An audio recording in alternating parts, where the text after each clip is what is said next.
Hello and welcome once again. Good morning, good afternoon, good evening. I don't know where you're watching from, but I'm just saying hello. Welcome to Candid Conversations with Liz. Thank you for being here, and I can see we already have people waiting. Thank you so much. Sunny, yes, I can see you. Thank you so much. Um, Emmy King, yeah, Emmy King's OFM. Hello, hello. I can see you. I can see you. Thank you so much for being on the show.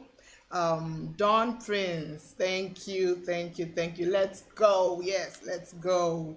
Lucy Odimegu, expectantly waiting. Thank you. I see you. I see you. MUFM King says women and friendship. Oh yeah, oh let's gather here. We go here and plenty today. Oh yes, you go here and plenty today. Thank you so much for being on the show. Thank you. So I've come again. Hit that subscribe button if you haven't subscribed yet. And give us a thumbs up. Don't forget, give us a thumbs up, like, and please share this video so that others will join in this conversation. There's so much you'll be learning from here today, so much insight. And my guests, now, amazing, amazing, amazing ladies here today. I'll let them introduce themselves, starting from this beautiful damsel here. Hello, my name is Doyin Odushusi. Hi, Doi. Hi. Nice to meet you. Nice to be here on the show. And I'm sure we remember this face. It was less full. It was less full. Okay, something has happened. Something has happened. She's looking fuller, but I still dragged her anyways. Thank you for being here. Please, for the benefit of those who don't know you, could you just introduce yourself? Hello everyone, my name is Esnet Kolade and I'm excited to be here again. Again, yes. Yes. Thank you so much for being here. Topic of discussion today.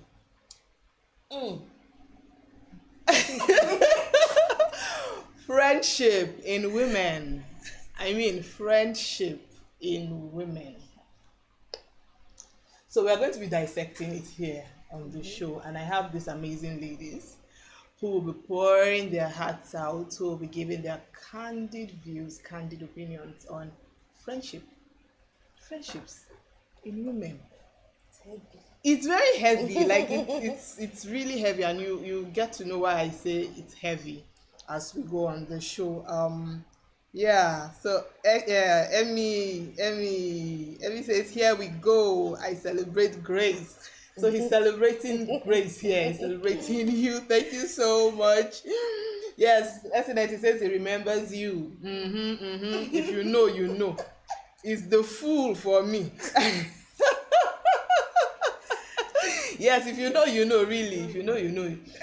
Okay, so let's get on with the show. So ladies, thank you so much for being here. Thank you for sharing your candid opinions here.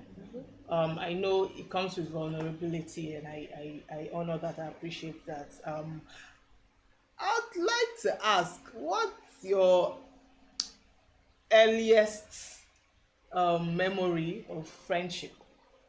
Okay. For me, my earliest memory of friendship, as a child, playing with anybody that will play with you. Whether it's a female, doesn't matter. As long as someone is willing to play with you, the person is your friend. In some cases, if they play with you for 2 or 3 days, they become your best friend. Oh, yes, I know that feeling. 2 or 3 days consecutively, now I know this is my best friend. So. I think for me, my earliest memory of friendship was, there was this girl in primary school. So they were teasing us. So they'll call me Blackie, and then they'll call her Round Face. So out of the tease, let's go just be friends. Oh my god! Oh wow, that's my earliest memory of friendship, and yeah. Okay. How has that evolved over time? You're now bigger, wiser. Of course, then it was anybody that was willing to play with you, but now, how has that evolved for you? For me, friendship now is based on interest. As a young lady, or let's say as a teenager, for me, friendship was also based on who wants to be my friend, who do I click with, who can I connect with, who wants to be my friend. That's what friendship is. But I think the older you get, the more you evolve. For now, it has all narrowed down to who you have common interests with. I think for me, who do I have common interests with, who do I connect with, who is it that when I say something it makes sense to the person, Okay. it clicks with the person. Oh, that's true. So it's about common interests and common values. Even though you want to be friendly, you just find out it's just not working Yeah. if you don't have There's no common energy interests. to force it. Yes. Because I feel like you're spending so much of your time, if not you're being a parent, if not you're looking for your career, you're looking after, so you just want to just narrow it down into, I mean, it takes intentionality. Yeah. That's the truth. For me, I was very popular in my high school. So I had so many people, crowding around me. I was an athlete, I was good in school. And I now changed environment. So from Southern Africa coming to Nigeria. And the jokes that were funny there in Southern Africa were not what, it wasn't funny here. So I could crack a joke here and then people would be looking at me like, what is she saying? Like, There were how is so that many funny? awkward, and then even with, and the things that connected me then were things like music and films, and the kind of interest that I had there, people were there.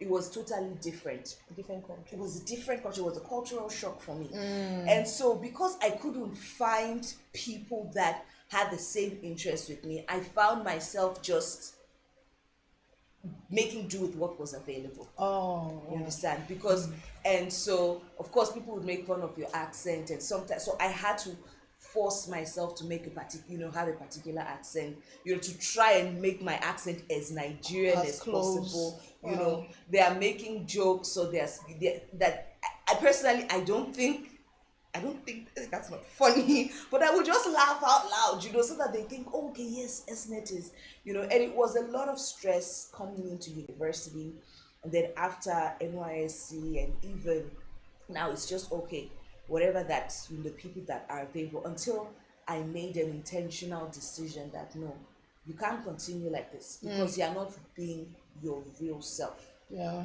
And this friendship is being able to be your real self with people, because if you are your real self, they'll be able to correct particular things. So if you have to keep putting up a facade, it's just such a heavy weight. It is. So for me, it's just how that growth has been, is just realizing over the years that, okay, Esnet, you can actually choose that this is the kind of group of people I want. I don't have to fake it. So yeah, that's been my own transition story. Oh, great. Okay, so what are the qualities you look for in a friend? What are the things you see in someone that you be like, oh yeah, this is a person. This is somebody I like to be friends with. Okay, I like that. I like that question because you can hear like an intentionality about friendship. Yes. Because a lot of times we think, oh, we just fall into friendship. Maybe when you were younger, but I think the older you get, you realize, oh, I have to be intentional about that. And maybe even, let me use the word, if possible, a bit calculated.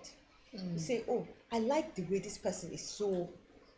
Somebody came to me once and she said, oh, I like the way you are so, you are so serious about God, and I love your values. I would love us to be friends. Oh, great. Because sometimes you think those things, it rubs off, and it really does It rub does, off. it It does does, rub it off. does. You have this friend and you call the friend and the friend say, oh, I'm just about to pray, and then it's okay, let me let you pray, and then when you drop the friend, person wants to pray, maybe Me too, I should pray.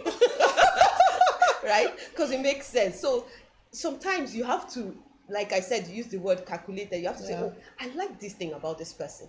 Why can't I just, it's not only bad character traits you have to pick up from friends. You can pick good character traits. Oh, this person is ambitious. Oh, this person loves God. Oh, this person is just such a good mother. I like the way she handles her kids. She's so patient with them. Let me go and be her friend so that I can learn some patience from her. So sometimes, so those are some of the traits I look for. Actually, I won't lie to you. I look out for people that, love God And I even look out for people that are good mothers. I say, this person seems so patient with her kids. This person's kids just seem so well behaved. Let me go and see what I can learn. Let me just, and then just in the course of the friendship, we just pick things. And so just being calculated about it, really, and being intentional. Let me use the word intentional. Being intentional about it. Like, I want to learn this value. And then in the course of it, you just find out, you just click, you just connect. This person, me and this person, I'm learning things from this person is learning things from me, and we're just such good friends now, So I think there's there's an exchange of values, whether deliberate or not deliberate. You will definitely pick something from a friend, so why not pick something good? So the problem there is most times people tend to pick the bad things. Yes. It's easy to... They're easier to pick. Yes. They're easier to pick. It's easier to pick the bad things. So that's where the intentionality comes in. Yes. You're not intentional about what you want in a friend. Yes. You just follow the crowd. You just follow the crowd. You just dance to whatever music is played, and then before you know it, you're finding yourself in a place where you did not bargain for. Yeah. Okay. Let's have your thoughts. I think for me, the most important thing I look out for is people I can be in a safe space with. Like I said initially, people I can be myself with. So I'm going to have an accent that's different from you. You are not going to make me feel, or I'm going to use words that are, for me, they are normal words. So if I'm using, maybe it may seem to some like it's a sophisticated or it's a long, this is big grammar. So that's something that puts me off. I'm using, it's normal lingua for me to be able to use this, but if you're going to keep correcting me on it, then I'm going to end up building a wall. So really just being able to be myself, and then of course, like what Doing said, is to be able to get value. So what can I get? What can I give? Not only what can I get, because it's very draining when you're consistently just pulling off and then you're not giving off that value, and of course I look for honesty that builds, constructive criticism, and you want people that are genuinely on your side, not someone that they're okay with you, both of you being low, and then when you're going a bit higher, and I'm telling you, I'm winning this way, I'm winning that way. It's just like, That's fake true. excitement. That's true. and it's sad that we do that a lot as women. We do that yes. a lot. That's why just be real. You understand? And that's why I like the aspect of having real believers. So you're not playing Christianity, you're not playing a religion. You understand what it is. So I'm excited at your growth. I'm contributing to your growth. You're excited. You're not threatened by it. You're not threatened by it. Too many times with female relationships, we're always competing. We're always competing. If it's not competing for who has the better looking boyfriend, who has the better looking clothes, who can get a crowd to their attention, who is the prettiest. And it starts from when we're little. I think so. It really does. Because if you don't correct these things, especially, so she has a prettier bag than me. It's not corrected. And then you start going to mommy, I want a bag like this person. And if you're not able to get that kind of bag, you start to feel less of yourself. It's not corrected in childhood. And then we start picking friends by what they have instead of the value that can be exchanged between us. Oh, nice. That's true. Oh, wow. I have seen Shege. Friendship. I just want to just state something. So many times, parents, sometimes you facilitate that. You're comparing your child with another person. And you're saying, why can't you be like that, your friend? So I think that's another thing that makes children to say, I have to be like this person so that my mother will approve of me. So it's something you have to check with your children as you bring up your children. Because funny enough, it was later when I grew up and I was an adult and I heard somebody saying that it's wrong to compare your children. I was like, oh my God, my mom was always doing that. My mom was always, and then I now realized, that's wrong. So I need to make sure that as a parent, I'm not doing that. So sometimes I'll already start saying, I'll say, why can't you be like I'll not stop it.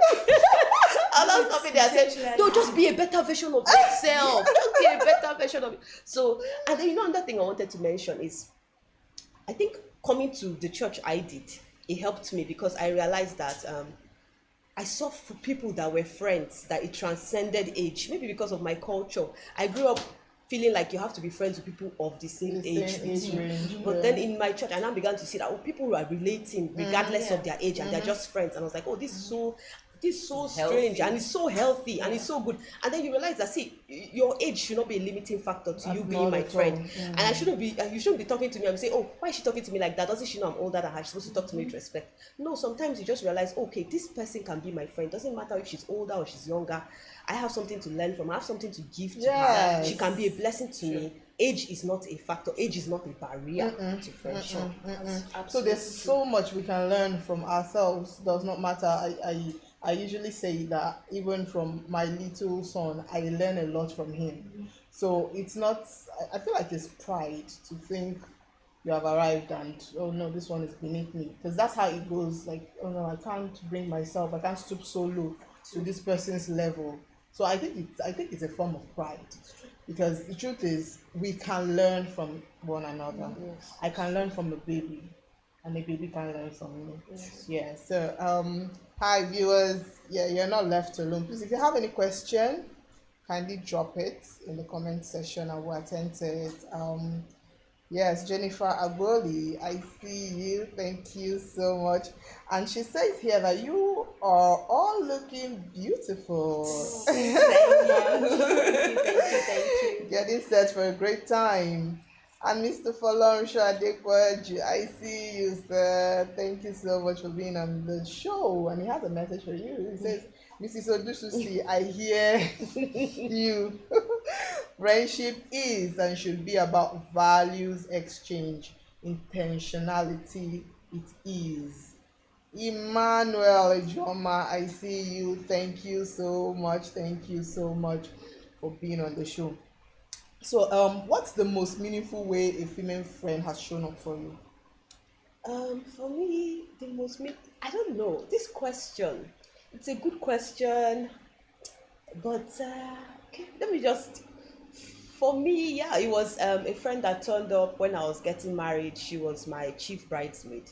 It was meaningful because she had to pay a bit of sacrifice, take some time off work, and spend a lot of money on flight tickets and and all that. So for me, it was meaningful, and I really appreciated it. So I think that's the most meaningful way a friend has shown up for me. Yes. Okay. For me, I have a lot of meaningful times. Yeah, I've been blessed with some really good people in my life. I think for me it's like it's different ages. It's not just those that are in my age range. It is those that are also older than, which is what I'm even realizing even more now, that your friends, like you said, don't necessarily have to be in the same age bracket. Yeah. You will be surprised how much fun you can have with someone that is older. It's for me, that's where I am. It's just mind blowing. So I think for me, it was my daughter's first birthday, where I have a group of friends, males and females, but mainly the females were around, and they came through for me, to just put my daughters, because I'm not like organizing events. God knows I don't like organizing events. If I could have an event planner and all of my events, I would, but so I had friends that were there to just put everything together for my daughter's birthday. Even when another time was when I gave birth as well. I had women from church. I had another group of friends as well that came around and they were there. I had God's maiden. Yay! They came to those that came to the house to stay, because my mom, my sisters, none of them were in the country. None of them were in the country with my daughter. So I remember Vanessa and Sister Mary, they came to the house that day. They said, "We are here to clean your house." I'm like, what do you know? They're like, we're here to clean your house. And Vanessa was there. She did this hot water, treatment for me. I didn't even know I needed that. They brought me kunu. I had my friends, Victory, Shay, Rhoda, all of them, Winifred, they all came around, so it's different people that were there in your life, just making themselves available for you. So yeah, these are some of the ones that I've Okay, picked up. so interesting. Friendship, really good stuff, right? But how do you handle conflict with this very good friend of yours? You've come a long way, you've gone through so many things together, and then there is a rift or conflict between you. How do you resolve such conflicts? Yeah. For me, I think I used to have conflict with my very good friend in university. She was such a blessing to me. I was so depressed when I was in university, and I wanted to go back home. It was so strange to me leaving your family to come and stay in this dirty hostel. I was like, oh, this is so horrible. But I met her and we became such good friends. And she encouraged me, and she was such a blessing to me. I was able to begin to study and do well in school. But one thing I noticed about her, she had such a strong personality. And then if you would not agree with whatever she was saying, she would just not talk to you. And she would not talk to you for like a week. So it got to a point where back in university I would just agree with everything she wanted, just to keep up the friendship. I remember I had a friend then that told me, he said, you're not a good friend to this person. He said, this person is a good friend to you, but you're not a good friend because you are pretending, just so that you would not have conflict. So I had to keep bending and bending. So it got so bad that by the time I was leaving university, I was so happy to leave because I felt, finally I can be myself. I can stop pretending. Wow. Yes. So but then coming out of it, growing up and being older, I think for me, I realized that I need to, as much as possible, be myself. So I don't have to pretend. Like she said, it's so important. Like if you're friends with someone and you are not yourself, you are wearing a mask throughout. It's just the person is not your friend. It's exhausting. Yes, it's so exhausting. It's not because when you're with a friend, you're supposed to feel relaxed. Yeah. You're supposed to feel comfortable. Yeah. You're supposed to feel at peace. But when you leave the person, you're just so tired because you've just been pretending, or you feel so guilty because you've been saying some things you shouldn't say. Yes, So these are just signs that yes, is just the wrong kind of friendship. So for me, handling conflict, I have handled one or two conflicts as a matured person. You have conflict with a friend. For me, I think the most important thing is to be honest and to be ready to apologize. Don't be proud about it. Don't say, once you see that you are wrong, then just sincerely apologize and be honest about how you feel. Oh, I did this, I feel like you did this, I feel like you said this and it was offensive, I feel like I was offended by what you said. I think you were wrong, and if you were offended by anything I said, then I apologize. So I think it's about being honest and not being too proud or too afraid to say I'm sorry. So yes, For me, I think of conflict in two ways. What's coming to my mind is, the first type is conflict of, okay, earlier on, during my NYC days, I had a friend who I was not even NYC, university days, really, really close with. And then I was dating one boy like this. That I thought, yeah. Happily married now. But yeah.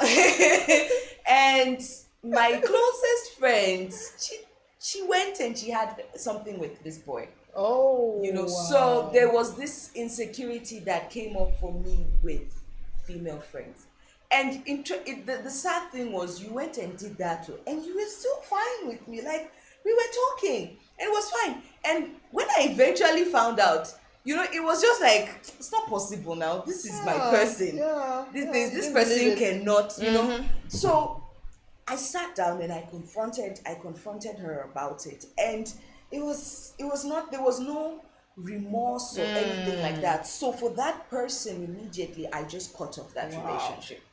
There's no, you're not remorseful, you're not it was an intentional act of wanting to, you're just jealous, and there are types of conflict that if you know that this thing is is you see the heart of the person, the state of the heart of the person, and you see that this person is not really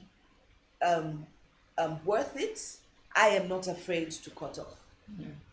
There are some conflicts that come. Another type of conflict is okay. So it's groups. So there's the individual. Then if you are in group friendships, there's that's a different type, because sometimes you find that and I don't believe in, if I'm having an issue with you, then let everybody have an issue with that person. Or if you are having that collective hate is never healthy. So you have an issue as a group, right? Like she said, rightfully have conversations around it. I just came out of, okay, not really came out of, but I stepped aside from a group friendship that I had. Wonderful people, conflict came up, right? We had conversations. Not everyone was in the right state of mind to deal or handle with the reality that was on ground because of of the situation on ground. And the best thing for me was to step aside and to just allow everyone to breathe. You know how they say familiarity breeds contempt, and then sometimes it's the opposite of that. When you give yourself time, basically saying when you give yourself that Absence makes the heart fonder. absence makes the heart go fonder. So I'm okay with, once when we speak about this and there's still that hurt from the conflict, don't force it. Don't force it. Allow it time. Especially if you are dealing with groups. Women, we are emotional beings. Very emotional. We can't, so you will have the ones that will say it to your face. You have the ones that will keep quiet and you just be like, but it's still eating at them. Just give it space. Give it space. And was it hard for me to step aside from that? Yeah, it was very hard for me to step aside, because these were people that I had seen as pillars in my life, for a very long time. And it was something I prayed about. I'm like, okay, Lord, so this is where I am right now. And I don't want to, and then so how do I go about this? And he just said, just give it time. And each of them at some point or another. So let me show you the dynamics of how the conflict works. So we have a group. The first person, she says, Esnet, this thing happened, Sha, but I still love you. And I told her, I said, see, it's too late for us to break up this friendship. We go till we die. That one was sorted immediately. Another person came up a few months later, So that means for the 2 months, there was no communication. Absolutely. And I gave it time. I was fine with that. I found myself, I made peace with being a friend to myself. You don't hold anything against them. You know your truth. Eventually, one other person came around and she was like, at that point in time, I was not ready. But right now, I understand that there's time for healing. And that the next person, I think, was a few weeks later, there's still one or two, but don't force it. Conflict is inevitable, but how you manage it, especially when you're dealing with women that are emotional. Emotional. Know your limits. Don't force it. Don't force it. Don't force anything, because it stresses you. Yeah. And I'm dealing with a job. I'm dealing with kids. I'm dealing with my husband. What? I have my faith. If you are carrying this load on yourself, you will break down. So allow yourself breathing space from your friends. It's okay. Tell yourself it's okay to let that space be. And there are two sides of that. There is the side of, yes, things may get together and you guys may come back to the way you were, or after such a long time, the friendship may not be the same thing. Yeah, friendships evolve. They It may evolve. not be the same thing. The way you had left them a few months ago is not the same way they are. They have grown in particular ways, and it's okay. So be okay with the new versions, and mutual respect says also be okay with the new version of the person that I am too. So yeah, no forcing it. Oh, nice. Amazing. Friendship really evolves. For me, how many years now? I think say 10 years, 12 years ago, I was friends in fact, we're like three of us, very close friends. Mm-hmm. We did everything together. We practically lived in the same estate at some point. I brought them into my estate because we didn't want to be far from one another, and in fact, there was a time we're eating in each other's houses. We're that close. We're that close. But life happens. At some point, one person got transferred, the other person followed. These are friends of mine that we have a WhatsApp group, just the three of us, and we could not go a day without communicating. Like we could even talk 3 times in a day, 4 times in a day, 5 times in a day, But guess what? This year, we've not spoken more than 3 times. And it's already first quarter is gone already. We've not spoken more than 3 times. And some days I sit down and I wonder, like, how did that happen? It was like I could not even live without hearing their voices. So now when we talk, eventually we talk at length. We catch up on everything we've missed. Our friends were best friends. Our children, sorry, not our friends. Our children were best friends. We catch up, we talk, we could go for hours talking. But after that, it takes another 1 month. So I get it when you say friendship evolves. I'd like to ask, what's the craziest thing you've done with a friend? Hey, Esnet has a lot of crazy things. Is it in Christ or before Christ? In and before. Please. I'm a new creature in Christ. All things are passed away. Joey, please go first. Want to arrange your tongue. You want my in-laws disown me? The craziest thing I've done. Oh, I just remembered. If my friends see me telling this, they're going to. Sorry? I had this. If my friends see me telling this story, they're going to use their minds. When we were in university, there was this guy. In fact, it was Valentine's Day, and 3 of us had a group of friends. There were 3 of us as well. 2003.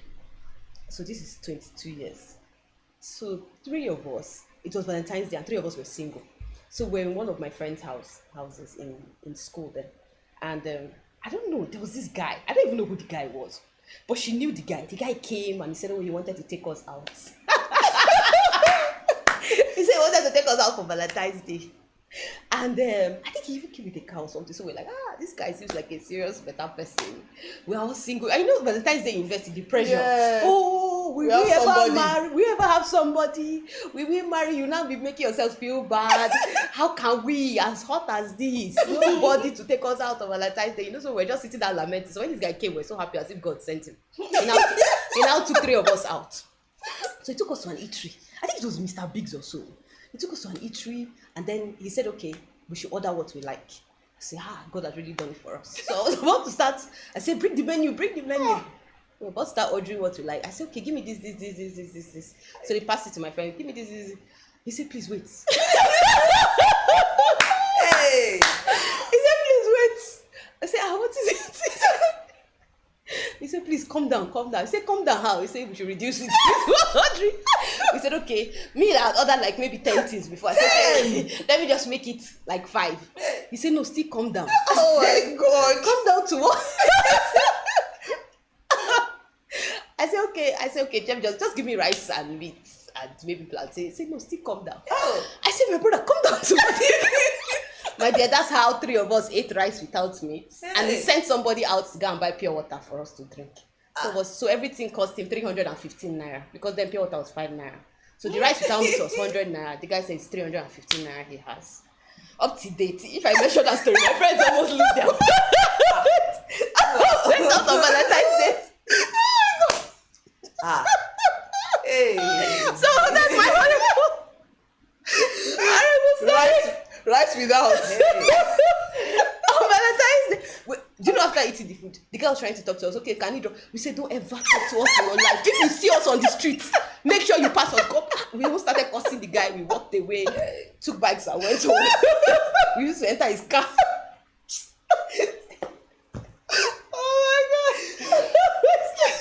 No, I think that tops it. I can't beat that. No. Like seriously. You know, at the time it was so horrible. My friend almost started crying. But funny, when we talk about it now, it's so funny. So funny. For me, the fact that you guys still went ahead to eat the rice without me. We're so desperate. We wanted to go out on Valentine's Day. And the guy made sure he gave us the bare minimum on Valentine's Day. So that tried, after man, that, tried. if anyone wants to take us out on Valentine's, don't worry. We don't want to. No collective dating. Please, thank you. Oh my god. I Oh, can't beat that. I think for me, it was probably when I was again still in Southern Africa. You know, like I said, most of my closest friends we related a lot, and we had this massive sleepover. So we were about 5 girls, you know, and then we're just walking on the streets, and then we just decided, you know what? Let's just pretend as if we are foreigners that are lost. So we went about, we just said, let's pretend like we're French people. That interesting, I now ended up studying French. But then we're like, let's just pretend like we're French people. So we'd walk up to someone, we say, hello, sorry, we lost, we don't know.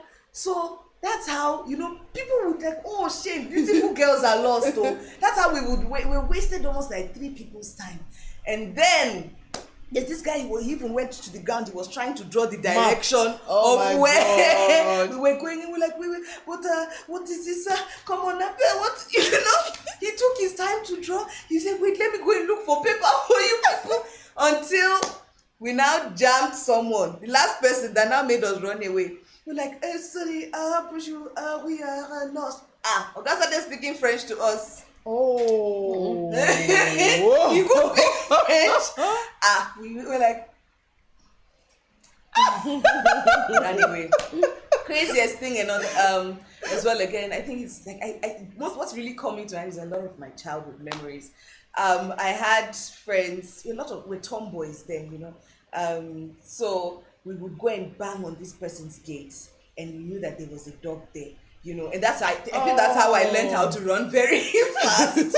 So, you know, we would bang, and then the man got tired. Now opened the gate, now let the dog loose. We would now run, jump over the fence. You know, so but if you see the way we are, all of us are so cute now.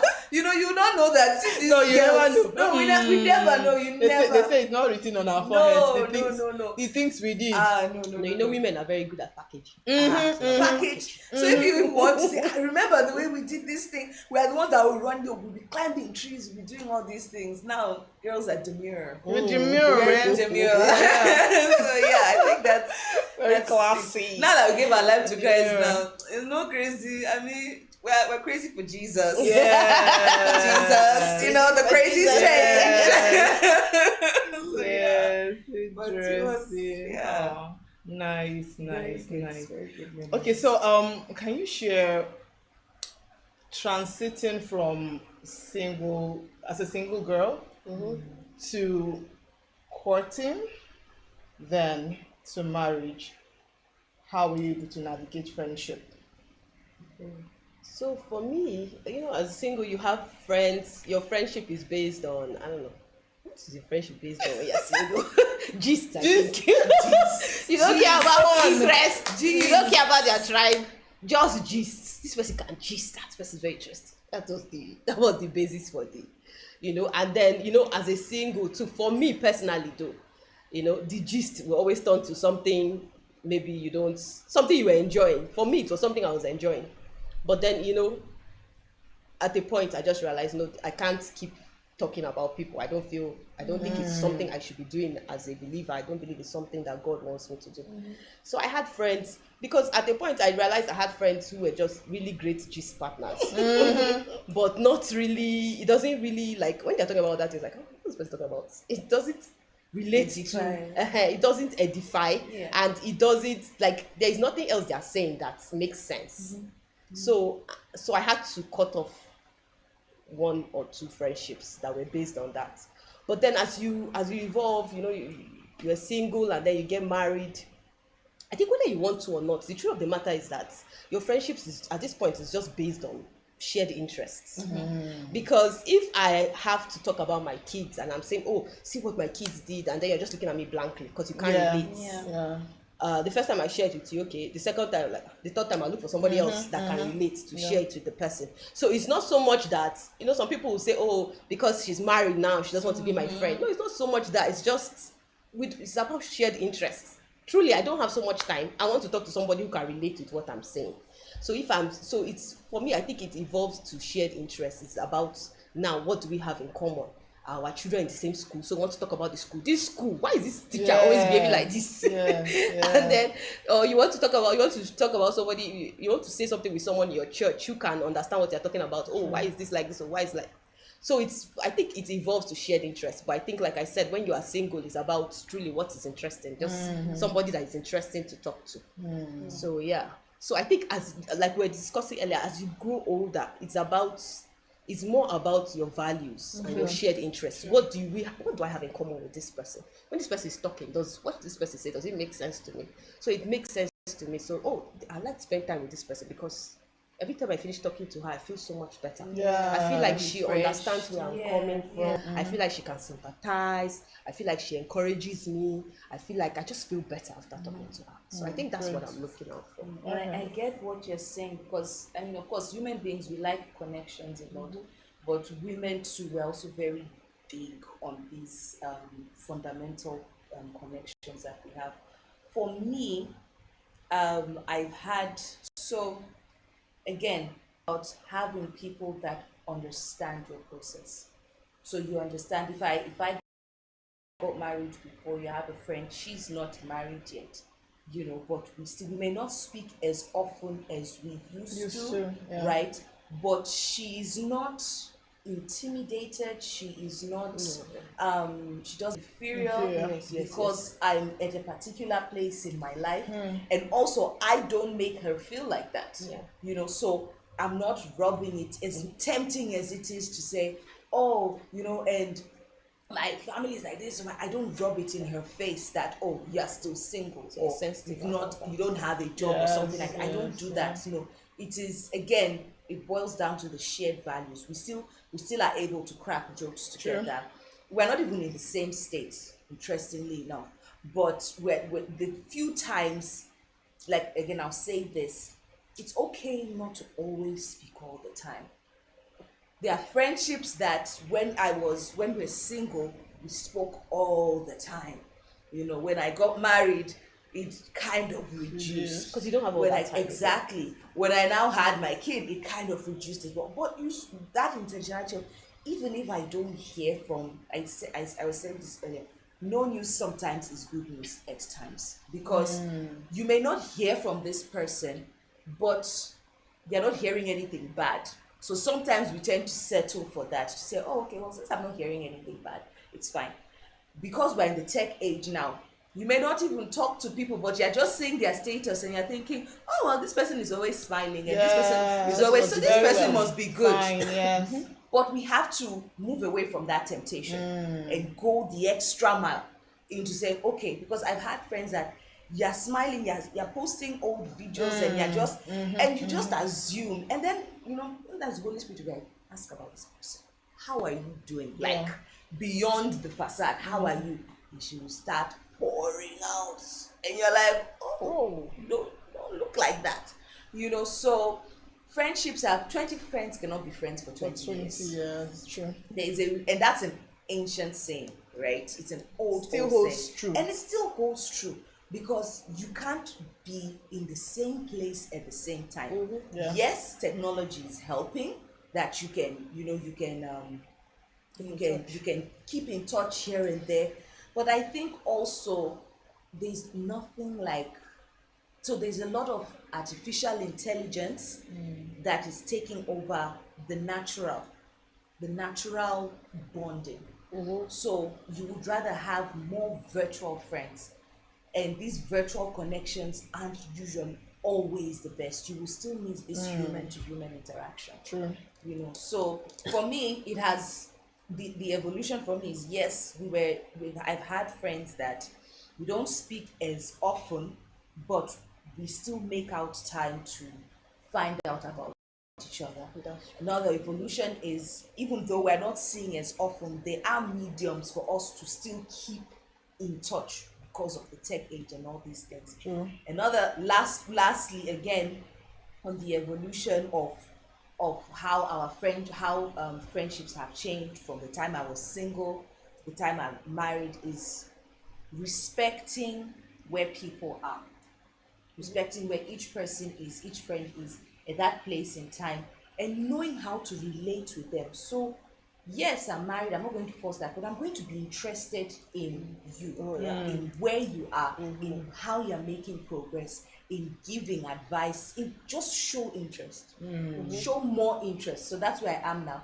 We are separate, we're far away, but I intentionally take more interest in knowing about you the few times we get to talk. Nice. I like that.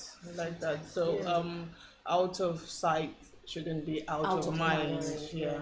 And there's So something keep in touch. Yeah. There's something I was going to say, that temptation, like she said, in this technology age you are in, there's just that temptation to just chat with your friends. Yes. And it's okay, it's easy. But sometimes when you just speak to somebody Speak, and you just hear their voice, you know there's what's something up. wrong. Yes, There's you know something what's wrong. up. There's something wrong. And then when you push people, they don't open up. Yeah. But if you're just chatting with them, you will never be able to tell that there's something wrong. It's so easy to just Send say an all emoji. right Yes, message. yes, yeah. But then once you hear their voice, you just know there's something wrong with this person. Oh, Because nice. we do it ourselves. I remember I was crying one time and I was in such a bad state. My friend was chatting me up and I was sending laughing emojis Oh, throughout. wow. But I was in tears. Until now that person does not know that SNET was going through something at that point in time. So just being sensitive. But how vulnerability also, we'll come to that. Let's just read. There's a question here from Chinasa Okore. Hello, ma'am. Thank you for joining. Says, how do you handle one-sided friendship where one person is the one always looking out for the other and always visiting? Stress. That's you can't, it's not sustainable. It's in not. my opinion, it's not sustainable. Because you are a human being, you have limits, you have other things taking your time. So if we are going to be friends, then we are going to be intentional about each other. Yes. So what I would advise is have a sit down with that person and say, we don't talk enough. Yeah. We would rather keep it inside of us and build this this animosity and this pain that we're feeling. You are causing me pain as my friend. I'm not going to say anything, I'm going to take it. And it builds up, right? And by the time something small happens, we explode and then we just scatter. Yes. So have a conversation about that. I think we need to encourage this more in our society. It's nothing about, you want to form.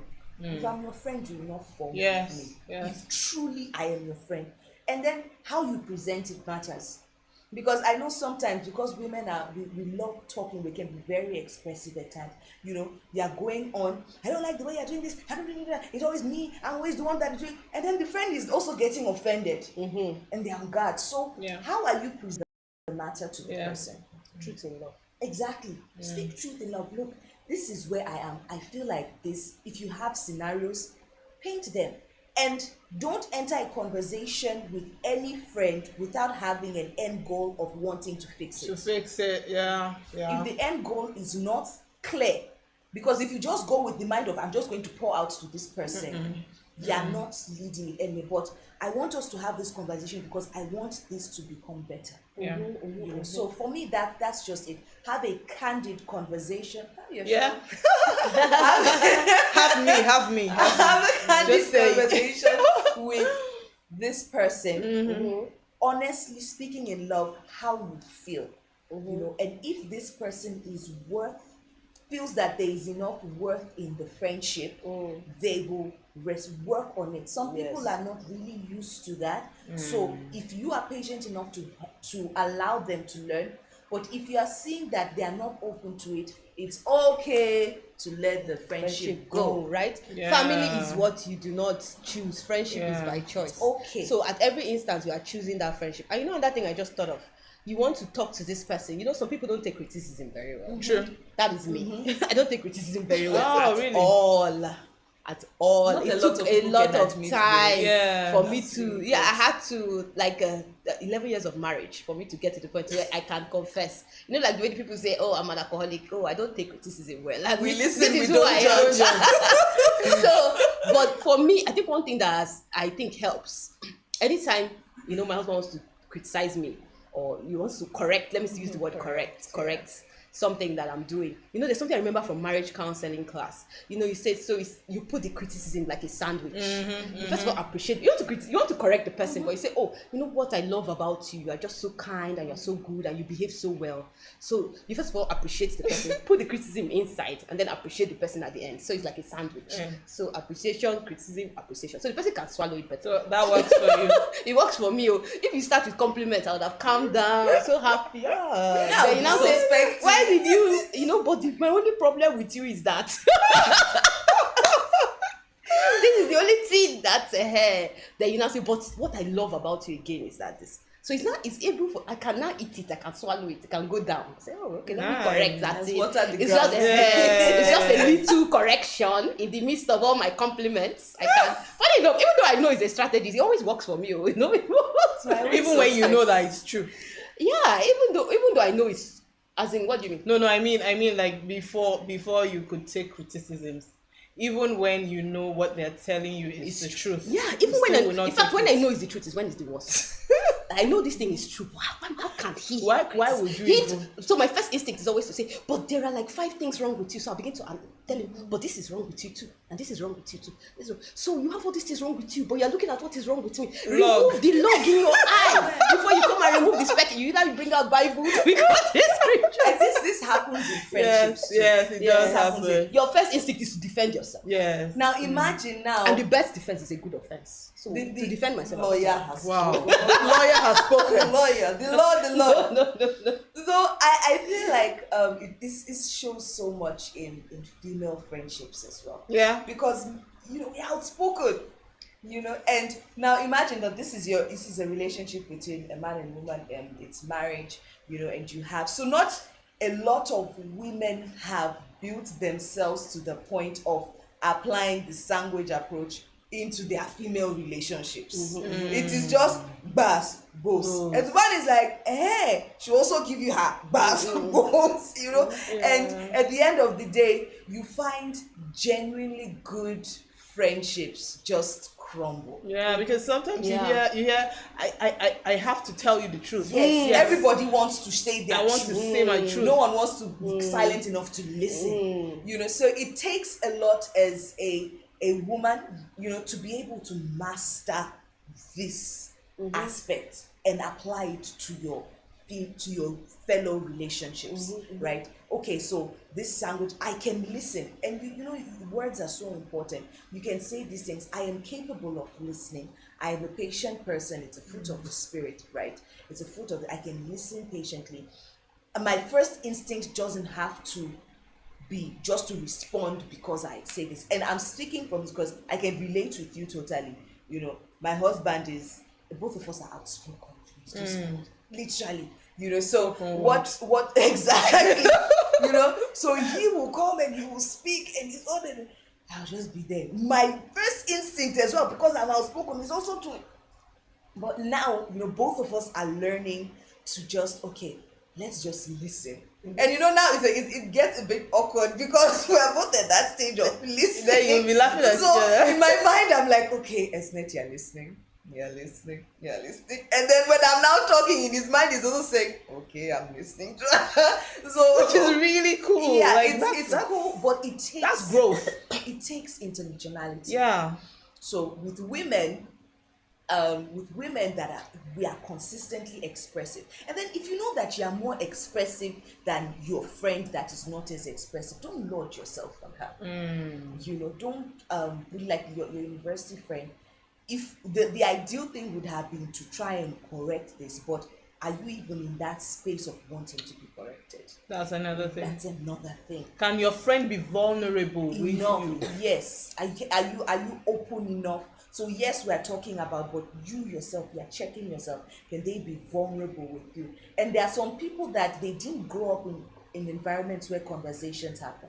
I have a friend who she will throw all like, grrr, and then it's out of her system, and then she's done. There's nothing that she's holding against you or anything like that. And she has this, small agbero mentality. And I'm like, just calm down. You don't need to talk to me like that, But she's saying her mind. So with her, I've learned, again, the patient, just learn to just be calm and listen. And then also have your friends understand that just because I'm calm does not mean I don't have anything valuable, or you can continue to step on me. So be firm, be honest with your relationships. Oh, nice. Thank you. Viewers, okay, please, if you have not subscribed to my channel, hit it right now and give me a thumbs up. Share this video. You don't know who might want to watch this and have a new perspective, a new mindset towards friendship. So please share, comment, like, subscribe. Thank you very much. Ladies, thank you for being here. I'm learning a lot. Kelechi, I see you. She says friendship indeed shouldn't be one-sided. Yes. And Mrs. Jean, I see you. She said, did I miss much? Wow. No, you did not miss much. You can always catch a replay. Henrietta, sorry about your network. Hope you're back on. Victory Francis, I see you. Thank you so much. She says, beautiful session. Thank you, Auntie Lizzie, for putting this up. I'm really learning and unlearning. By the way, you all look beautiful. Wow, thank you. That's the second person saying this. Wisdom Paul, hello. I see you. He says, I hear you, ma'am. Package criticism in a sandwich. Yeah. And eat it. You must eat it. You must eat it though. So I see criticism as feedback. Yeah. We all need feedback. Yeah. We all need feedback. How do you get better if you don't get feedback? Yeah. That's why we have customer care. It's for feedback. You buy a product, there's something wrong with the product, you call customer care for them to fix it. You're giving them feedback, and that's how they become better at what they do. If you don't get feedback, you cannot get better at what you do. You can't get better as a person. You can't become that authentic self, that regenerated person that you really want to be. So you need feedback. It might come as criticism. We don't like criticism, but take it as a feedback to say, okay, I act in this way and it's offensive to people. How can I learn not to? And it's a gradual process. It's not just going to be one day. It's not, Rome wasn't built in a day. It's a gradual process. Take the steps, take the process, and before you know it, you become a better person. All right, thank you. So Mrs. Jane says, this is cool. You're all looking sweet. You're so down to earth. I love what I'm listening to. Thank you so much. Okay, so I think just to make a comment on what one of the people said there, still about criticism. You need to be able to see criticism, because it's not everyone that's criticizing from a good place. Yeah, true. It's not everyone that's criticized. So if you hear it, let's say from 5 different people, then you're like, oh, okay, yeah, that's true. But if it's just one particular person that seems to constantly be hitting on particular things, that's why I said it's good to know who your friends truly are. There are some friends that will pose as your friends, right? They may not have your best interest at heart. So something that might be genuinely okay, like someone telling me, oh, you talk too much, or you're too expressive. Okay, I'm too expressive. So what should I be? And you now tend to, so opportunities where you're expected to be expressive, that person's voice is ringing in your head, and then you just shell up, right? So it's okay when someone gives you criticism.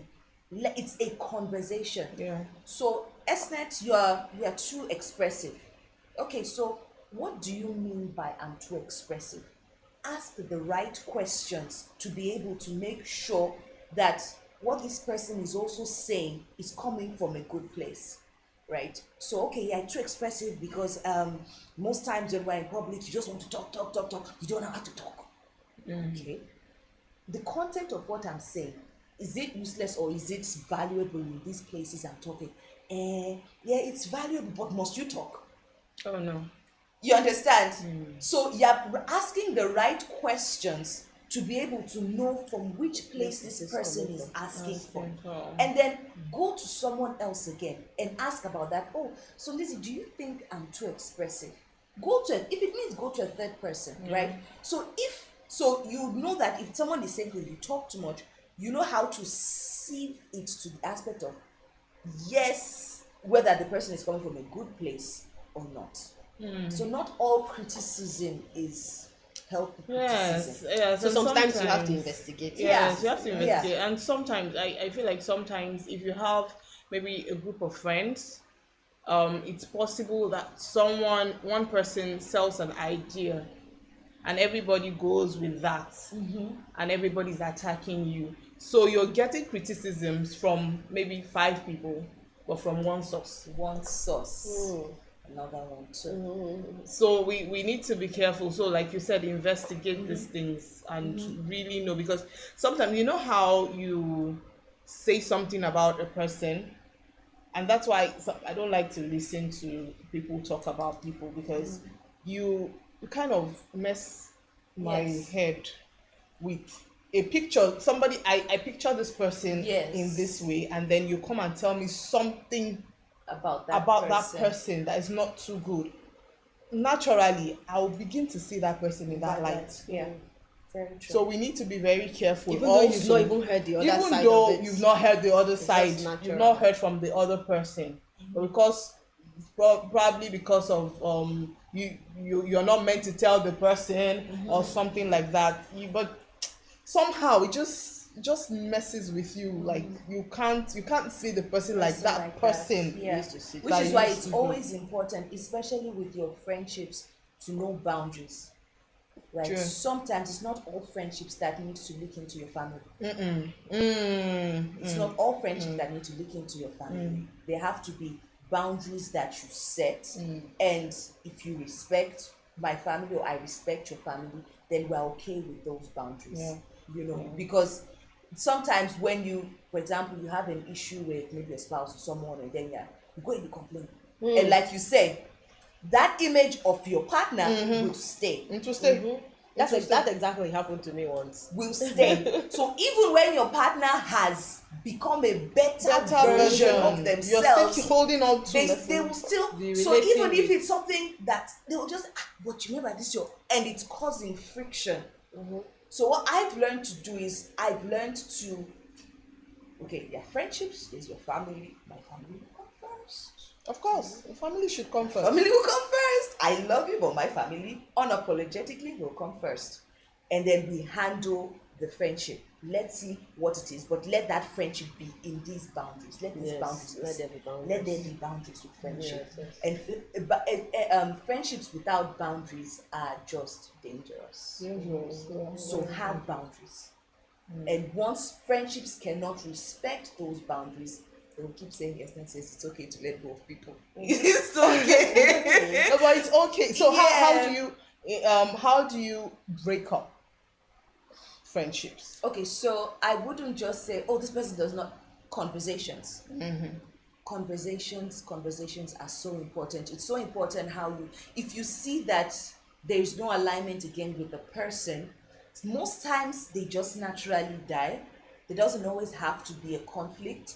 But sometimes if you, both of you are mature enough to have a conversation and you see that, okay, this is not really working out, you can be cordial. So I may not be as close with you, but I'm not fighting with you. You understand? We could be, oh, we're best friends, we call and we gist and all that stuff. But when I see you, I can greet you politely. That's another way a friendship can evolve. You know, so that's a way of gently moving up, because I believe that there are times where maybe in future, maybe it might not happen. They might need your help, you might need their help. Right. You want to still be able to have that that conversation, cordial conversation with them. So yeah, that's what I feel about some friendships. Good friendships can actually just you just naturally split away. You don't have to fight. There doesn't have to be a big scene that, hey, Esnet removed her wig, and there was a fight with Lizzie and this one. Tied. No, you tie your wrap. Nah. Oh. No, you don't have to be like that. Okay, so how do you handle women? We're very, very, very unique, and we have plenty things. We have plenty moving parts. How do you handle jealousy? How do you handle competition? Ladies are constantly competing with themselves. How do you handle jealousy and competition? Even with our children, our husbands. Oh, my husband is more successful. My husband is more handsome. My child always My comes child first in always comes school. first. I dress better. All of those things. How do you handle all of that and still remain friends? For me, I think I had to unlearn that. It was natural growing up, even as a teenager, even in the university. Even when we finished university, I had friends, and they'll say, "Oh, I just got a job in a law firm, and they're paying so and so amount. Hey, you'll not be able to sleep that night." My life, where is my life headed? What about me? My friends are working and collecting, but I had to, you get through that phase of life. Yeah. And I got to a phase of life for me where I don't know, I learned to look past all those things. It's just I don't look at what you have or what you don't have or what I have or what I don't have. I had to stay with the word of God to get to that point actually. But it's not everybody that is at that point. I think for me, you just need to learn that we're not all running the same race, and we're not in a competition. Absolutely. You are married to your husband, I'm married to my husband. Our Your time is husband might different. not have everything now, but it's a matter of time, right? And your husband, what is important to him might not be what is important to my husband. So it's just different visions. And then my career, I might be a lawyer, you might be a doctor, you might be a French interpreter or French translator, or, you might be in the international scene, you might be doing different things. So we are not running the same race. So how can we compare ourselves? I remember there was a time it used to bother me, because I knew some people who would tell me that they were my friends. They'll say, "Oh, their children were already reading," and as I was calculating, this child is the same age as my child. My child is not yet reading, But I just said, "But what's the point? Eventually, all children are going to read. Yeah. Whether you read early or you read late, you will still read." So I just had to okay. It doesn't even matter. I'm not going to. I've left comparing myself. I'm now comparing my children. No. There's no need for that. So I just had to learn that. Okay, children are running different races. Children are doing completely different things. So those things don't even determine if your child reads early. It doesn't mean your child will be successful and my child will be a failure. It does not mean that at all. And if I even accept that reality, Yes. you have to be careful. that is now what I'll be thinking, and very soon that was what I'll be confessing over myself. So I do not even accept that reality, that because my child is not or my child is not coming first in class, that means my child will not be a success. My child will be a success whether my child is first in class or not. So it's about what is your reality, what do you accept for yourself, and you realize that you are defined by the word of God. True. I'm not defined by another person's life. What I have or I do not have. And some people will say, "Oh, at this age." So because of that sense of competition, some people have married the wrong people. Yeah. Oh, at this age, all my friends are married. Oh, it's only me and this other friend that are not married. I remember when I was getting married, I had a friend that said, "I can't believe that you're marrying before me." Because we're the same age. I say it has not to do with anything. Marry when you're married, and then so it has not to do. Don't let yourself be bothered by that. So you have to define yourself from the word of God and define yourself by yourself. Who am I? What race am I running? What is my plan for my life? Where do I see myself in 10 years' time?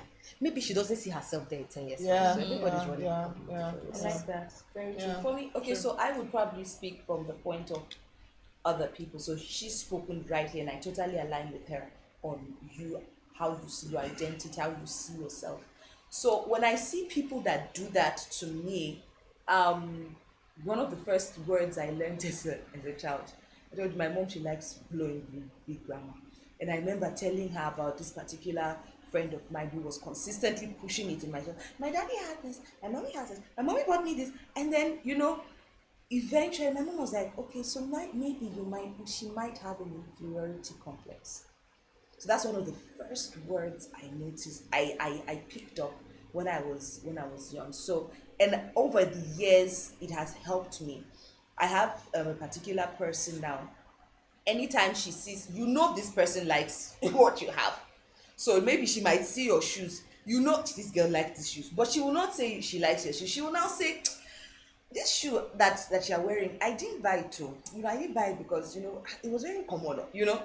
She will see something on you. That this person likes this thing. You understand? But you criticize. So when you take your time to look at where this person could be coming from, for me that kind of gauges how much value I will put into what you're saying. You understand? So you're coming from a point of consistently, you want to just show me that I am big.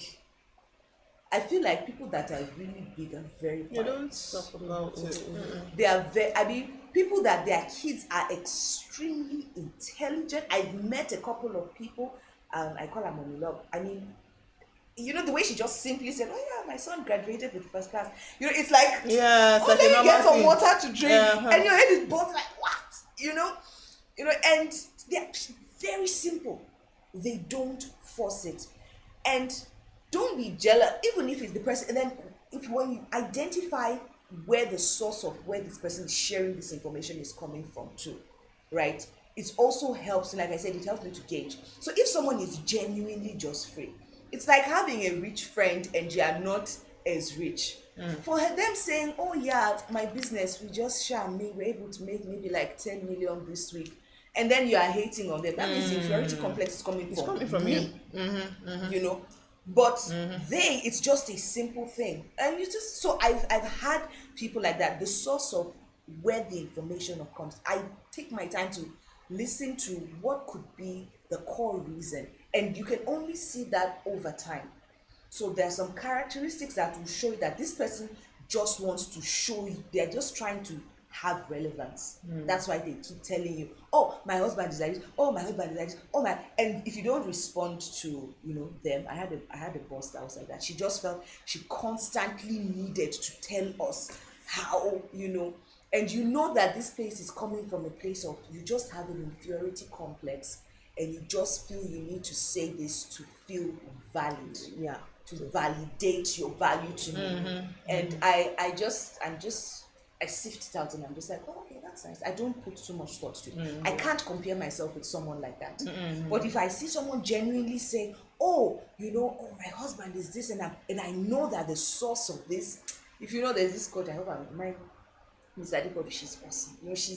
She likes to, she has this big, and if I am, and she's genuinely telling you about the wins that she's making, and you feel some form of inferiority complex, then I need to work on myself. So you see how it works. If you see the source is bad, then you know how to discard it. If the source is good, learn from it. Sure. Don't feel intimidated. Yeah, don't feel intimidated. Instead, tell yourself, "I'm going to be challenged by this. I'm going to be inspired by this person." Exactly. You need to be She can do by so. that. I can do it. too. I don't have to feel inferior. Instead, Yeah. I'm inspired to do more. That's I it. can be more. I can do Absolutely. more. Nice. So, as much as possible, if you want to compare yourself with anybody, compare yourself with your old version of yourself. Yeah. And compare yourself with who I can be. This is what I'm going to. So I always want to be a Aim to better be version of myself. better. It's less stressful. Thank you. It's less stressful, right? Okay, so have you ever experienced a toxic relationship, toxic friendship? How were you able to navigate? Yeah, I've had a toxic friendship. I had a friend that was, but it was so slow. It wasn't like I met her and said, "This person is toxic." No, No, it was a very it's always slow. very slow. At first it was like, at first it was like we were in similar situations in our life, so we could connect. But then it kept creeping in more and more and more, and I just realized, oh no, this whole thing has gone completely toxic. I have to get out of this. And I also heard from the Holy Spirit that I had to get out of this relationship. And the person I was with at the time told me, "Oh, this person does not want your best interest at heart." So I had to just I have to make this decision. But it was so difficult because she didn't want to let go of me. It's very strangely enough. It was like a guy that just wouldn't accept that it's over. She didn't want to. It's a relaxed comfort. I didn't get it because I had to say, at first I was like, okay, no, because it started from the major thing at the point was gossip. So I was like, oh, I cannot keep talking about people. It's not right. I feel very guilty after doing it. I want to stop. So she said, okay, we're going to stop. We're going to stop. No problem. And next time you see her, the first thing she'll tell you is, oh, this person. But I told you I want to stop. I said, okay, it's true. We're going to stop. We're going to stop. And then the next. So I said, So maybe it had to get to the point where I had to stop. I had to just start avoiding her because it was now getting so bad. So I had to start avoiding her, and I had to tell her to her face, I am going to stop this friendship because you refuse to stop this act that is dragging me down and weighing on me and affecting my future. I just felt so strongly impressed in my spirit that this was going to affect my future, and I didn't know how, but I just knew it. I just knew it. So I just had to disconnect. But like she said, eventually it was gradual because she wouldn't take it. It wasn't an immediate thing. So eventually it was just less and less and less. And funny enough, it was so hard for me at first because she was at the time I found her so interesting. Every time I was with her, I wouldn't know when time would go. We would have spoken. I was like, wow, she's so interesting. These things you are saying, they are wrong, but they are so interesting. How can something be so wrong and yet so interesting? So I was like, okay, but over time, it now got to the point where, because I was so deliberate about it, I was like, oh no, I have to cut this friendship, and God help me. So it got to the point where if I sit to talk with her, and there's nothing interesting about what she's saying. I don't even get it. It doesn't make any sense. So it was now easier. But like she said, it wasn't like, oh, you are my enemy. No, it wasn't like that. It was gradual, and you call less, and eventually we just completely detached. But if I still see her, I would greet her. It's not as if we're not keeping malice, so I don't hate her. No, I just had to make a decision for my future. So I think sometimes you see a relationship that talks, especially like, I think, let me bring it home for Christianity. You used to be so and so way, but then you gave your life to Christ. But this friend is still there, and this friend is still interested, and this friend is still calling me, and this friend is still coming to my house, and I see her in school, and I see her everywhere. How do I just avoid this friend who is just still so interesting? But you just have to make a decision that, oh, this relationship is toxic, this relationship is dragging me down. It's the same thing with if you were dating somebody and you used to do things before, and you give your life to Christ now, and you don't want to do those things anymore. But if you are still going to keep seeing that person not give their life to Christ, they want to continue doing those things. So they don't know why we have to stop. You are the person that got the conviction, so you just have to make a decision that, no, I'm going to choose. And it's like we said, what is of more value to you? Is it who you are now, your values, who you want to stand for, the word of God, Christ? Is it that, or is it that sweet relationship? So you have to make a choice. She said it all here. It always creeps in. You never really know some. There are some that are just, if you are very sure and certain of your value system, once you see something contrary to that, you can identify toxic from afar. But toxic doesn't always, sometimes you only realize how toxic someone is until you are very close. You allow them into your space. And there's this analogy that they say, you see a mountain from afar, it's like this size, but the closer you get to the mountain, the more you see the edges and all the the color of what the features of that. So, and that's how it is sometimes. If you allow it from the onset, and there will always be some signs, just one or two subtle signs that, like, how do you feel after talking to the person? Exactly. After I've spent time with you, how do I feel? How do I feel dead? Do I feel edified? Exactly. So those are the indicators guilty. that the Holy Spirit has put in us, as believers, because we're speaking from a spiritual aspect now, to be able to, that's a red flag.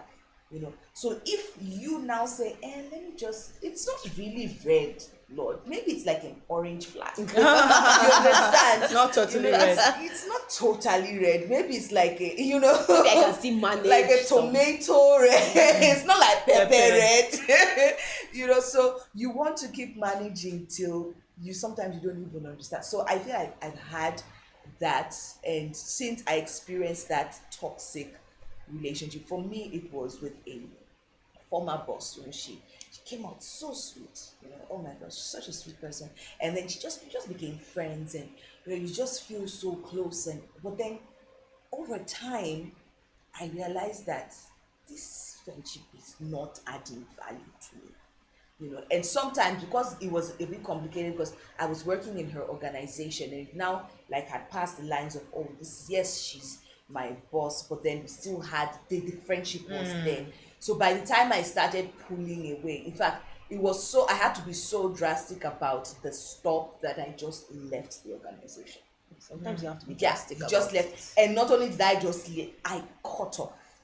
So the day I left was the day I think I blocked. I just said, no, you have to put your foot down. There's something that my pastor says, I think, about your standard, Yeah. you have know, to have standard. and you have to have a standard, and anything lower than this is something about the grave. How did he The standard is the floor. standard And then I think floor. anything anything lower than, Lower the than grave that is is the the grave. grave. And that has stuck with me. So don't compromise, because if you compromise on things that are toxic, you're also compromising on yourself. Yes. So, And then you just yeah. realize that if I don't watch it, this person is taking me to somewhere that I don't want to go. Exactly. You know, you became friends with this person because you thought, okay, this person is just gonna be, we're just gonna have fun together. And then next thing you just realize this person is taking me somewhere that I never planned on going there. So it's okay to be selfish. So this the situations like this, it's okay for you to be selfish in friendships. You give in friendships, but when it's you see that it's toxic, you are being selfish and you're continuing yourself. Don't compromise. Yeah, and I think sometimes some relationships are so toxic that sometimes you can't detach little by little. You have to be drastic. Because those people will not take little by little detachment. Yes. Yes. You'll find yourself going back. That's it. So for me, at that point, it is not about letting you sip it. It is I'm cutting you off. I'm Completely. blocking you. I don't. This is not it. Yeah. This is not it, because when you are now telling, things are now pushing into things that go against your value systems, go against things that who you are. Yeah. Speaking of compromise, I've lost myself like that. And it's not what is at stake. What is at stake is more than Yeah. yeah. Okay, so how have your friend, as your female friends, contributed to your personal growth and self-awareness?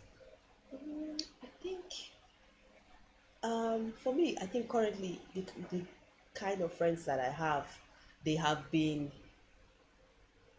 maybe very deliberate. It's not so much for me. I think maybe because of the stage I am in life now, it's not so much about hearing things that are just interesting to me. This person is so interesting. No, it's not so much about that. It's about, okay, your value system. Where are we going? What are you saying? Someone just said something that made so much impact. She was talking about something she heard her pastor say and it stuck with her. Somebody said something that stuck with me. Somebody said something that has impacted me. And I just learned that, this is who I should be. This is who I want to be. So I think having friends, like you said, is about awareness. Awareness of who I want to be in the future. Sometimes you have a friend that paints a vision of who you want to be in the future. Yeah. Sometimes it might not even be a person. I don't want to say it might not be a physical friend. It might be somebody that you connect with even on social media. It might be somebody that you watch and you just say, this person, he or she has painted this vision of who I want to be in the future, of who I want to aspire to be. So the person gives you like a vision board. I say, no, this is who I want to be, this is who I want to aspire to be. So I think more than ever, especially for me where I am in life, it's about growth, right? It's about development, it's about aspiration, it's about my vision for the future. Where do I see myself in 5 years time? Where do I see myself in 10 years time? I was talking with someone and he was saying that that's a question that they usually ask in job interviews. But funny enough, do you know that that's a very good question to ask somebody that you want to marry? True. Where do you see yourself in 5 years time? That will tell you if me and you are going in the same direction. And the same thing even with friends. Where do you see yourself in 5 years time? You talk to some people and they say, in 5 years time I see myself. You'll be surprised what they tell you about themselves in 5 years time. You're like, what? How can you want to see yourself there in 5 years time? Some people's dream is just to travel. So all you want to do, what you want to see yourself in 5 years time is that you want to japa. Mario Jogu. Some people say in 5 years I just want to japa. So that is all your dream is for your future, just to japa. No, there has to be something more than that. You have to want to be in a certain place. You want to see yourself in a certain, this is who I'm going to be, this is how much I've grown, this is how much I've developed. So it helps you to know, okay, this is kind of friendship. So for me, I think the kind of friends I have now, it's just helping me to grow as a person, both spiritually and career wise. And and you realize really that when you are growing, in, especially spiritually, it helps you to realize how much you need to grow in every area of your life. You know, you realize that, oh, I need to grow as a mother, right? I don't know everything I need to know about mothering.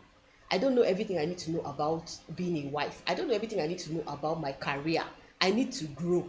I need to read more. I need to study more. I need to improve myself. So anywhere you do not grow, you are stagnant. Yeah. So I think those are the kind of friendships that I have right now. For me, I've learned to compartmentalize friends. Oh, If that's polite to say. It is You know, actually. So you have, and that's what I, this year especially, it's just what has happened to me. I have friends that I know, about moms as a mother, okay, so these are friends that I know I can speak to when it comes to motherhood, when it comes to wanting to grow in this aspect of my life. If I have friends that are more financially, so that sometimes not one person can have all of this. You understand? So if you want to put, this one friend, maybe that person might be strong in this area, they're not so strong in this area, and then you say this person is not worth being a friend. No. So just compartmentalize them. I have friends that I have a new circle of friends. When it comes to motherhood, they are there and they have different ages. I'm learning, I'm impacting in them. I have friends that when it comes to financial growth, I know where my flaws are. They can help, I can help. We're growing there. I have, of course, they ask what must run across all these compartments is the aspect of being like really a believer.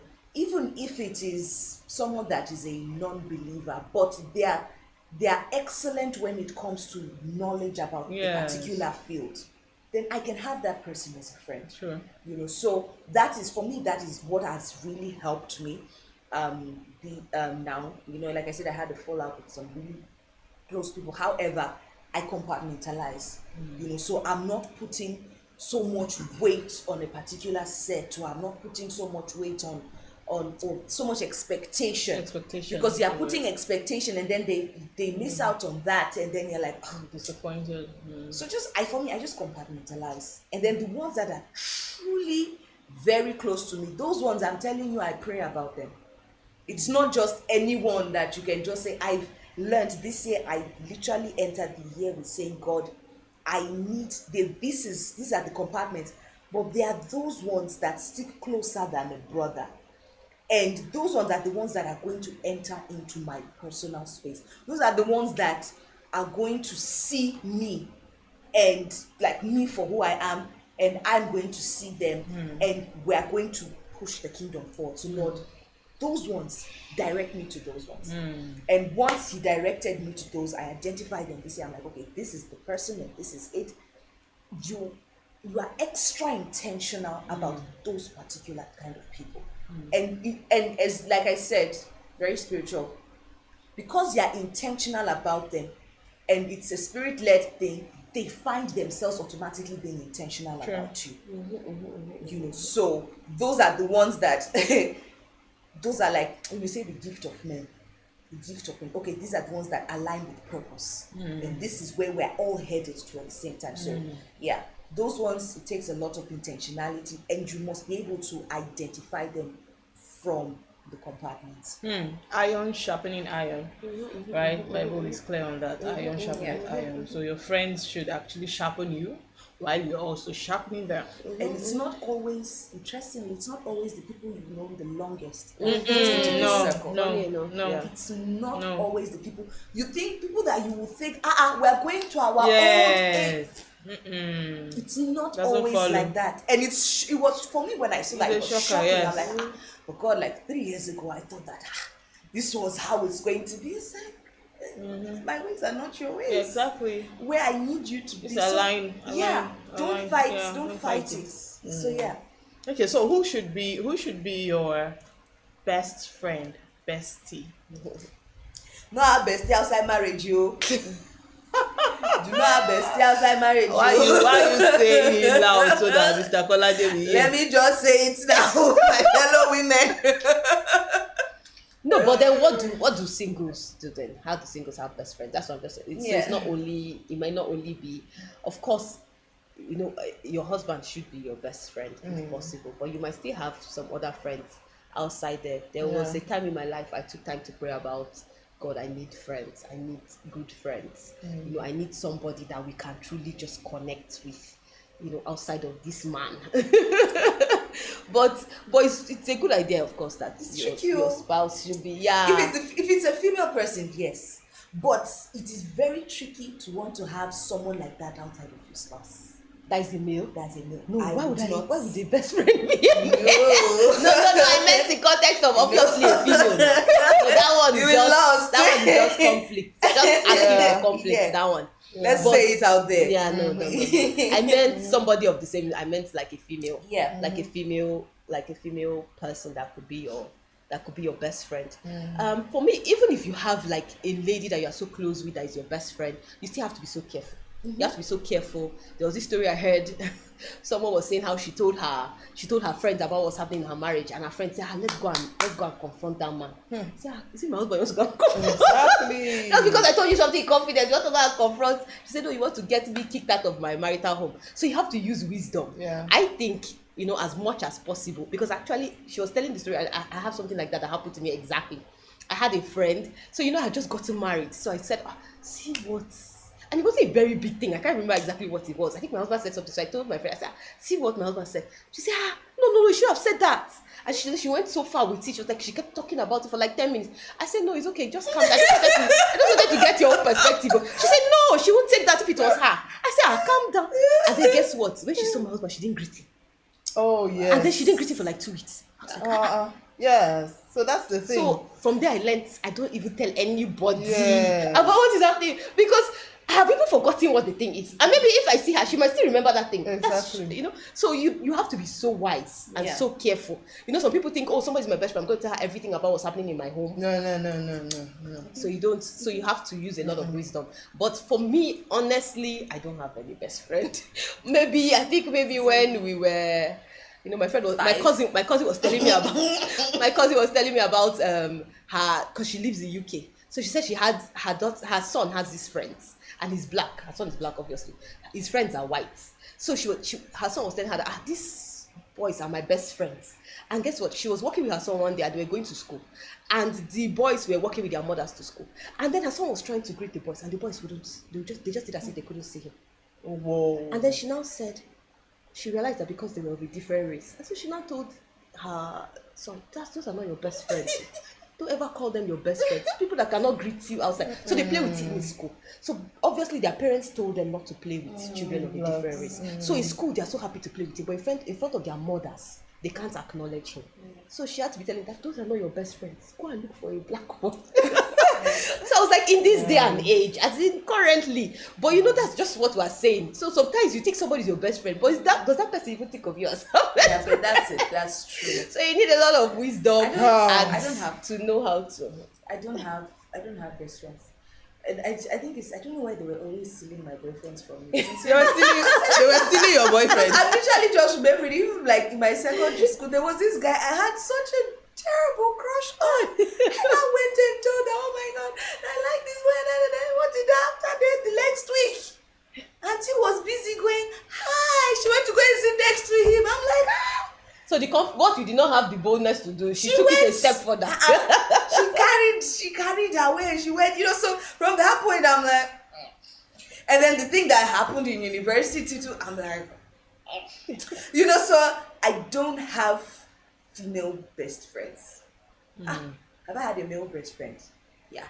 But I don't have female best friend, probably because of the trauma, And you don't want it to happen again. Yeah, it's quite interesting me just thinking about, because it's actually a trauma, because you're young, first time you're infatuated about someone, and then your personal person is the one that is actually hurting you like that, and then you now say, okay, let me give it another chance in university, and then it happens. So I've always been very a bit cautious about. I can have a group of friends, I can have friends again, right? But to have the closest person, I think I can even say I think that would be my sister. if that counts. Like when we're talking about friends, does this go beyond blood? So So of course, yeah, I think Yeah. a sister can be a sister friend. can be your best so friend. if we're talking about blood, then my sister she has seen the worst. She has, oh my God. I think when I was wild, my God, my sister flew from Abuja to Ilorin to say, Esnet, you are losing your way.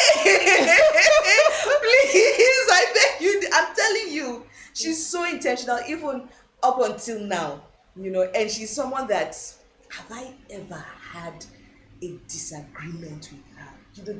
They say most times, oh, if you fight in friendships and that is, I can't specifically say that I've had this issue, but if I have something going, the friendship is so deep that there might be something going on. I'm chatting with her, I'm sending emojis. I can try it with other people, they will not know. But my sister, she will call me, she says, Esnet, my spirit is telling me I'm not fine. What's wrong? It's so deep, God will even give her dreams.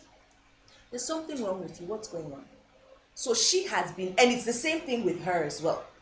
So she's when it comes to women, she's my best friend. But I tell you, I have been gifted with a gift of female friends of all ages. And now I'm even seeing older women. I mean, that you won't even say, it's like 10 years gap, but we're talking, like I said, I'll still mention God's meeting, I'll still even mention pastor's wife. They're building. I'll mention you, Lizzie. I'll mention, its impact. I recently, I think we started getting a bit closer because of this mom circle that we're in, and we're talking even, more, and of course with you, we're having these conversations, talking about age doesn't even come into it. It doesn't come into it. It never even clicks to you because there's just that mutual respect. A friendship without mutual respect is a very dangerous. It's dangerous. Yeah. Thank you. Thank you so much. I mean, if we don't stop, we just Virtue has left. I'm telling you. Are you able to get to all your questions? No. I never am able to get to all my questions, but I feel like we've said a lot, and time is fast spent. Do you have any last words? Yeah, as she was just talking, it just struck me, it just kept coming to me that truly age is not a barrier in friendship. I think that when so many times we let age stop us, like, oh, this person is just like in a different generation. But the funniest thing is that sometimes some people in those earlier generations, they're able to put you through and help you not to make mistakes that they made. They're able to tell you, oh, you shouldn't tell everything to a friend, or you should be careful, or you should do this, or you should be wise. So it helps you to avoid like potholes in friendship or things that would, so I think it's so important to transcend the barrier of age when it comes to friendship. Absolutely. For me, I think some of the best friendships I've had have been from much older women, because you don't want to make some mistakes. And it's different from mentorship. Yes. It's not mentorship. It is actually like a koinonia, like it's a communion. Yeah. That there are things that you would, because most times they would even see the value that you have. Yes. I would use they'll see the value. This person is bringing something, so have something to bring to the table. Have something to bring Also to the table. accountability. Yeah. Yes, accountability too is also good. Just So for me, I think that has been something that has helped a lot, and just allow yourself to even be changed. Hear things that change you. Don't be like a rock that cannot be moved. Somebody's telling you, oh, I did this and this is what happened, and I realized this is something wrong, this is something I shouldn't do. So you are learning as a wife, as a mother, as a woman. You are learning that, oh, this is who I should be, this is who I can change this, I can stop this, I can unlearn this, I can learn a new thing, I can be a better person, be a better version of yourself. So I think truly that's what a friend is someone that helps you to be a better version of yourself and have fun while doing it. Have fun. Be a better version of yourself and have fun while doing it. Your friends should be, for me, it's whoever you're picking as your friend, they should be a safe space, and you should become a safe space for them as well. That is just very crucial. If I can't be myself, and you can't be yourself and all of us are pretending, then it's not friendship. I need to be able to let loose, and just go. In fact, one of the one of the things in the past I used to say that if I'm really your friend, I can freely fart in front of you, and you're like, "Kai, I said," I'm like, "Yeah, the aroma of friendship." The aroma of friendship. Yes, we've done it. We've crossed that barrier. No shame. So just be able to just let loose, literally. Okay, interesting. Thank you so much. Thank you, Joey. Thank you, Esinet, for coming. Thank you, viewers. Thank you for still being here. Samuel Tekimbi, I see you. Yes, I'm glad to be here. We are glad to have you here. Jean says, yes, says friendship evolves. Very true. Sonny here says, true talk, madam. Jennifer Agboli says, truth must always be told. And Jane says, go girl, consider the future when severing friendships. Very key. Yeah. Cindy Stan, wow, good to have you here. Well done. It's profitable. Okay, wisdom is profitable to direct. Absolutely. Thank you so much. Thank you so much, ladies. Thank you, friends. Yes. It's okay to say that, right? Yeah. Thank you. So, I would say we nurture our friendships. Nurture your friendships. You never know where you will meet that person tomorrow. You never know what that person will, bring into your life. You never know. You just never know. You never know. So whatever friendship you're in, nurture it as much as possible. And if it's a toxic one, find a way to, end it.